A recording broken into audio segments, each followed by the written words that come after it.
మల్లిక మీద బుజ్జి చూపిస్తున్న ప్రేమను చూసి రమ్య, పరాయి బిడ్డ మీద ఇంత ప్రేమను పెంచుకుంటున్నావు, రేపు నీ తోడబుట్టిన చెల్లి మీద నువ్వు ఇంత ప్రేమను చూపిస్తావా లేదారా అంటూ బాధపడుతూ ఉంటుంది.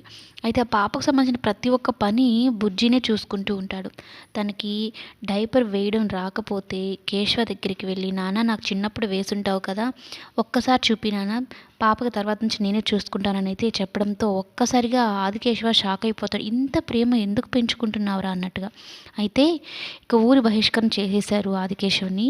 మీరు ఇక్కడే ఉండండి, నేను వచ్చేసరికి సమయం పడుతుంది అని పాపని బుజ్జిని ఒక దగ్గర కూర్చొని పెట్టి, ఎంత సమయం పడుతుంది అని బుజ్జి అడిగితే చాలా సమయమే పడుతుంది అని బయలుదేరుతాడు.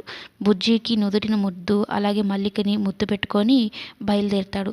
వెళ్ళేటప్పుడు ఈ రమ్య బొట్టు తుడిపేసుకొని గాజులు పగలగొట్టేసుకున్న సీనే గుర్తొస్తూ ఉంటుందన్నమాట కేశవకి. మరోవైపు రమ్య బాధపడుతూ ఉంటుంది. ఒకవేళ ఆదికేశవ క్యారెక్టర్ని తీసేస్తారో ఏమో, ఇక బుజ్జినే పాపను చూసుకోవాలి, ఆదికేశవని చచ్చిపోతాడు అన్నట్టుగా చూపిస్తారేమో అనేది కమింగ్ ఎపిసోడ్లో చూడాలి. ఒకవేళ నిజంగా అలాంటిది జరిగితే కథ ఎలా ఉండిపోతుంది కమింగ్ ఎపిసోడ్